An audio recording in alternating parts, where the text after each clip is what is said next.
नमस्कार students. Mathematics हम लोग क्यों पढ़ते हैं, ये सवाल एक स्टूडेंट ने हमसे पूछा। तो जवाब बहुत सीधा सा था, लेकिन वास्तव में इसका जवाब इतना सीधा भी नहीं है।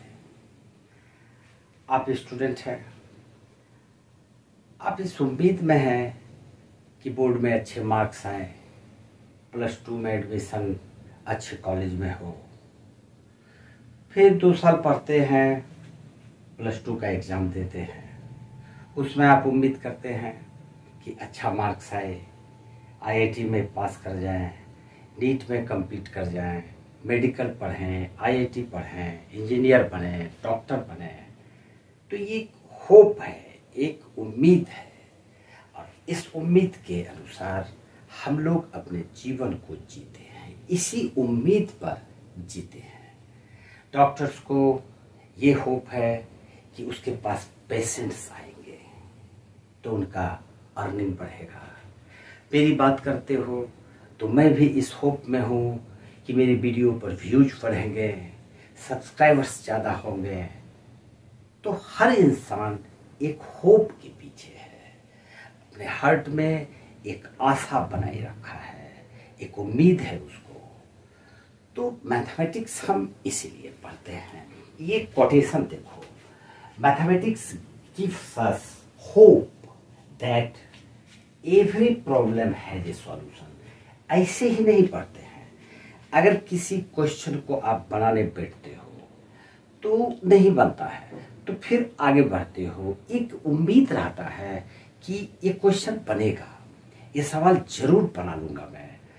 और ये सीख, ये लेसन हमको मैथमेटिक्स देता है। हम आए दिन किसी न किसी प्रॉब्लम से उलझते रहते हैं, लेकिन एक आशा है, एक होप है, एक उम्मीद है कि हम ये प्रॉब्लम को सॉल्व कर ही लेंगे। तो that's why we study mathematics.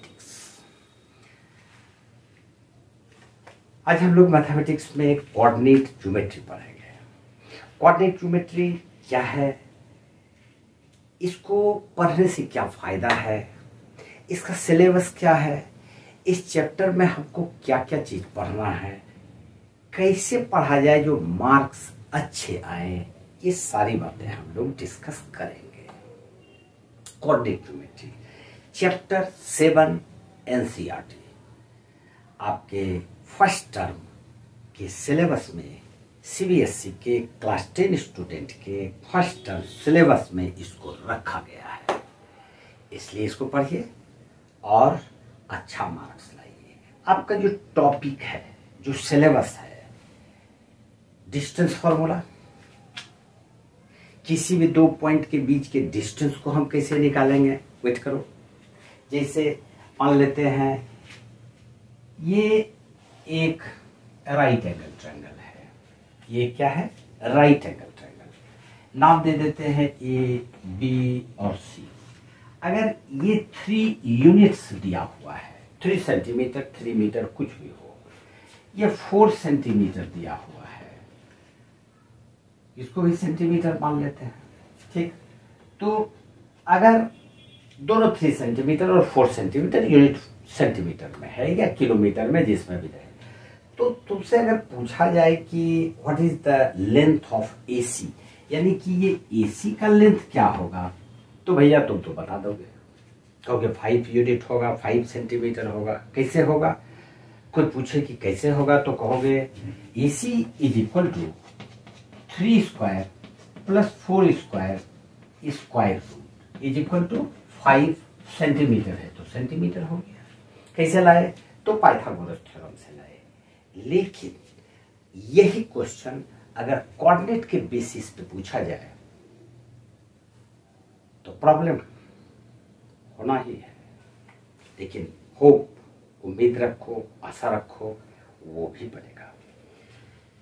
मान लेते हैं ये हमारे पास 2 पॉइंट्स दिया हुआ है, ठीक है, ए और बी, ये सी मान लेते हैं, ठीक, हमको गिवन है ए और बी, इसका कोऑर्डिनेट्स दिया हुआ है। 9 क्लास में कोऑर्डिनेट्स आप लोग पढ़े हैं। कोऑर्डिनेट्स में को होता है और ऑर्डिनेट्स होता है। को मतलब एक्स कोऑर्डिनेट्स, ऑर्डिनेट मतलब वाई कोऑर्डिनेट। तो दोनों मिलके कोऑर्डिनेट कहलाता है, एब्सिसा एंड ऑर्डिनेट। ठीक है, तो इसका एब्सिसा मान लेते हैं -1 और ऑर्डिनेट 2 दिया हुआ है, तो इसी को हम लोग कोऑर्डिनेट्स बोलते हैं।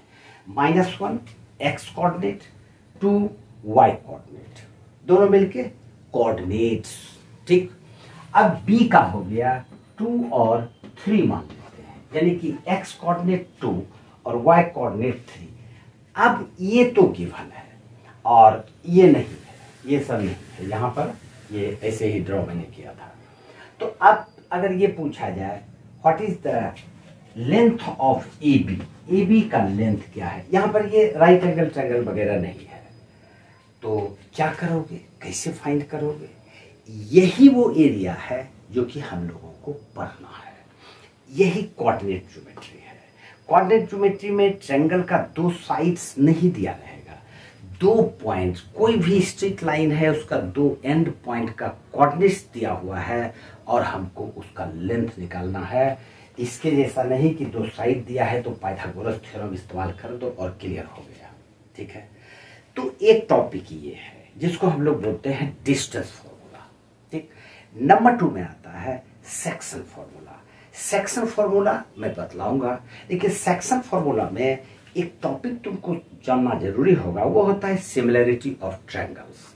थोड़ा सा इंट्रोडक्शन में दूंगा, क्लियर है, तुम लोग तेज विद्यार्थी हो, पकड़ लोगे। उसके बाद आ जाता है एरिया ऑफ ट्रायंगल। कोई भी ट्रायंगल है तो एरिया ऑफ ट्रायंगल भी तुम लोगों को आता है, जबकि बेस और हाइट दिया रहेगा तो खट से एरिया निकाल दोगे, फटाक से मार दोगे बाजी। अगर तीनों साइड्स दिया हुआ है तो हीरोन फॉर्मूला से निकाल लोगे, लेकिन यहाँ पर ये नहीं है। यहाँ पर तुमको क्या है, ये एक ट्रायंगल है तो इसका ये ए का कोऑर्डिनेट दिया हुआ है, ये कोऑर्डिनेट एक्स और वाई। बी दिया हुआ है, इसका भी 2 कोऑर्डिनेट एक्स और वाई हमको फाइंड है, दिया गिवन है। और ये सी है, इसका भी एक्स और वाई कोऑर्डिनेट हमको पता है। तो इस तरह से अगर है, साइड नहीं दिया हुआ है, A B A C B C का लेंथ नहीं दिया हुआ है, तो हमको इसका एरिया फाइंड करना है। यही है कोऑर्डिनेट ज्योमेट्री। कोऑर्डिनेट ज्योमेट्री में ये 3 इंपॉर्टेंट टॉपिक्स है, डिस्टेंस फॉर्मूला, सेक्शन फॉर्मूला और एरिया ऑफ ट्रायंगल। इसके अलावा हम लोग इसमें पढ़ते हैं मिड पॉइंट, जो कि सेक्शन फॉर्मूला का ही रूप है। उसके बाद length of median, median side bisector को मीडियन बोलते हैं, तो लेंथ ऑफ मीडियन निकालने आ सकता है। ये सब कुछ टॉपिक है और बहुत ही आसान है, बिल्कुल आसान है। मेरी बात मानो, अच्छी तरह से देखो, समझो और बिल्कुल टोटल का टोटल मार्क्स आ जाएगा। होप, उम्मीद रखो, आशा बनाए रखो, जरूर सक्सेस मिलेगा। ये है हमारा टॉपिक डिस्टेंस फार्मूला, जो कि आज हम लोगों को स्टडी करना है। आज हम लोगों को इस पर डिस्कस करना है डिस्टेंस फार्मूला। और डिस्टेंस फार्मूला जैसा मैंने आप लोगों को बतलाया कि 2 पॉइंट का कोऑर्डिनेट दिया हुआ है और उससे हमको उसका डिस्टेंस निकालना है। देखो ये कहता है, मान लेते हैं ये एक हम लोग कोऑर्डिनेट प्लेन बना लेते हैं, कार्टेशियन प्लेन जिसको कि बोलते थे। सिर्फ एक्स और वाई लेना है, नेगेटिव साइड नहीं लेना है। ये एक्स, ये वाई और ये ऑरिजिन हो गया। यहाँ पर हम लोग 2 पॉइंट ले लेते हैं ए और एक पॉइंट ले लेते हैं यहाँ पर बी। ये 2 पॉइंट ले लिए, इसका कोऑर्डिनेट गिवन होगा। हम लोग मान लेते हैं ये x1 और y1 है, और ये पॉइंट को मान लेते हैं x2 और y2 है। अब हम लोगों को फाइंड करना है ये जो डिस्टेंस होगा, ये वाला ए बी हमको फाइंड क्या करना है, A B is equal to what, ये फॉर्मूला डिराइव करना है। इसका जो फॉर्मूला है वो फॉर्मूला डिराइव करना है। ठीक है, तो क्या करते हैं, इसके लिए इसका कंस्ट्रक्शन करना पड़ेगा। ए से एक परपेंडिकुलर ड्रॉ कर देंगे, यहाँ पर एम नाम दे देते हैं। बी से इस पर एक परपेंडिकुलर ड्रॉ कर देते हैं, इसका नाम एन दे देते हैं।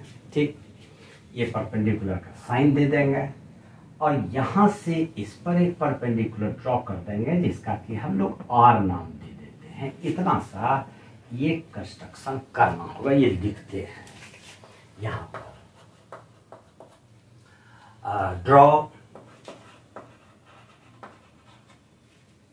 A M perpendicular O X, फिर B N perpendicular O X and B R perpendicular A M. ये इतना सा कंस्ट्रक्शन कर लिए। जब कंस्ट्रक्शन कर लिए तो यहां पर अब हमको ये एक right angle triangle A R B बन जाता है। इन राइट एंगल ट्रायंगल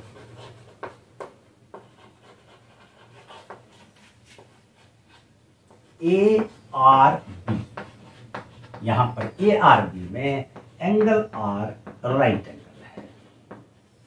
ठीक है, अब हमको ए आर का वैल्यू निकालना है, क्या होगा। नाउ ए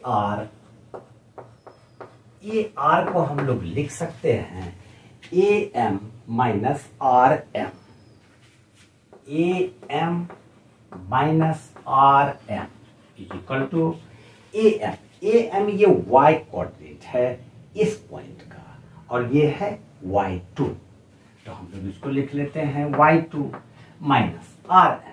आर एम इस पॉइंट का y कोऑर्डिनेट है। क्योंकि आर एम और बी एन इक्वल होगा इसलिए हम इसको y1 मान सकते हैं। क्योंकि इसका y कोऑर्डिनेट y1 है और ये एक रेक्टेंगल है, आर एम एन बी एक रेक्टेंगल है, इसलिए ये जितना लेंथ होगा ये भी वही लेंथ होगा। तो हम लोग इसको y1 लिख देते हैं। अब हम लोग को निकालना है आर बी। आर बी हम लोग निकालते हैं, आर बी को क्या लिख सकते हैं, आर बी को लिखेंगे एम एन और एम एन को हम लोग लिखेंगे O N minus O M, O N minus O N. O N को क्या लिखेंगे, ओ एन यहां से यहां तक ये वाला वैल्यू ओ से है तो ये एन का एक्स कोऑर्डिनेट और एन का एक्स कोऑर्डिनेट x1 है, तो हम लोग इसको लिख लेंगे x1 माइनस और फिर ओ एम एम का एक्स कोऑर्डिनेट है तो ओ एम एक्स कोऑर्डिनेट इसका ये लेंथ यहां से यहां तक ये x2 ही होगा, तो हम लोग इसको लिख लेते हैं x1 माइनस x2। ठीक, अब हम लोग को ये जो राइट एंगल ट्रायंगल है, इन राइट एंगल ट्रायंगल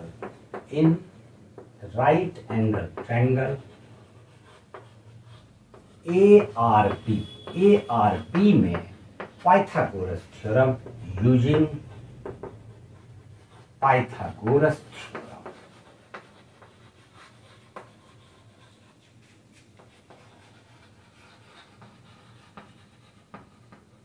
हम लोग लिख सकते हैं A B equal to A B, ये हाइपोटेन्यूज हो जाएगा, ये हम लिख सकते हैं A R square plus R B square, A R square plus R B square और इसका square root is equal to A R हम लोग निकाल चुके हैं यहाँ पर value y2 minus y1, y2 minus y1 का होल स्क्वायर प्लस आरबी को हम लोग लिख सकते हैं x1 माइनस x2 का होल स्क्वायर और इसका स्क्वायर रूट ले लेंगे। क्योंकि जो ये डिस्टेंस है ये कोऑर्डिनेट्स के रूप में है इसलिए x वाला टर्म को पहले लिख लेंगे, y वाला टर्म को बाद में लिखेंगे, देखने में अच्छा लगेगा। तो हम लोग इसको लिख लेते हैं x1 माइनस x2। ठीक, x1 माइनस x2 का होल स्क्वायर और प्लस y2 माइनस y1 को हम लोग y1 माइनस y2 भी लिख सकते हैं। ऐसा क्यों लिख सकते हैं? क्योंकि 4 माइनस 5 का होल स्क्वायर या बराबर -1 का स्क्वायर, ये 1 ही होगा और 5 माइनस 4 का स्क्वायर इज इक्वल टू 1 का स्क्वायर इक्वल टू 1 ही होगा। स्क्वायर के अंदर में साइन माइनस हो या प्लस हो, इससे कोई फर्क नहीं पड़ेगा। तो ये हम लिख सकते हैं y1 माइनस y2 का होल स्क्वायर और इसका स्क्वायर रूट। यही हमारा ए बी का वैल्यू आ गया। यानी कि ये जो फॉर्मूला बना, इसी को हम लोग डिस्टेंस फॉर्मूला बोलते हैं। कोई भी दो वैल्यू दिया रहेगा, हम लोग उसके डिस्टेंस को, दोनों पॉइंट के बीच के डिस्टेंस को फाइंड कर सकते हैं। जैसे सपोज करते हैं ये पॉइंट हमको दिया हुआ है -1 और 2 और ये दिया हुआ है 2 और -1। अब हमको इसका डिस्टेंस निकालना है। ये हम एज्यूम किए हैं, माने हैं, सिर्फ एग्जाम्पल लेके तुमको समझाने के लिए। तो हम लोग यहाँ पर क्या लिख सकते हैं? इसमें से इसको x1 मानो या इसको x1 मानो, इससे कोई मतलब नहीं। ये अपने सहूलियत की तरह जिसको भी मानो ठीक है। तो ये 2 मान लेते हैं x1 को। 2 माइनस यहाँ पर है और x2 का वैल्यू -1 है, तो माइनस माइनस प्लस 1 का होल स्क्वायर, ये हो गया। फिर प्लस y1। अब x1 जब इसको माना है तो y1 इसी को मानना होगा।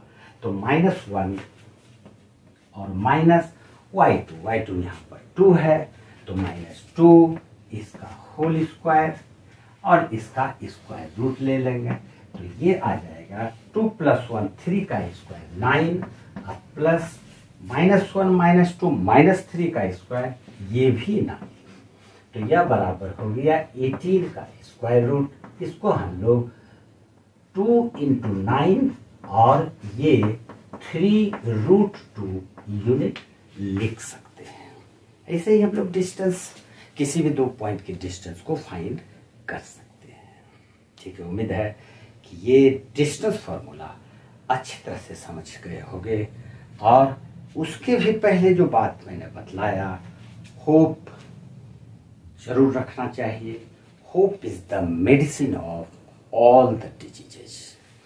जितना भी डिजीजेज है, सारे डिजीजेज का एक ही दवा है और वो होता है होप।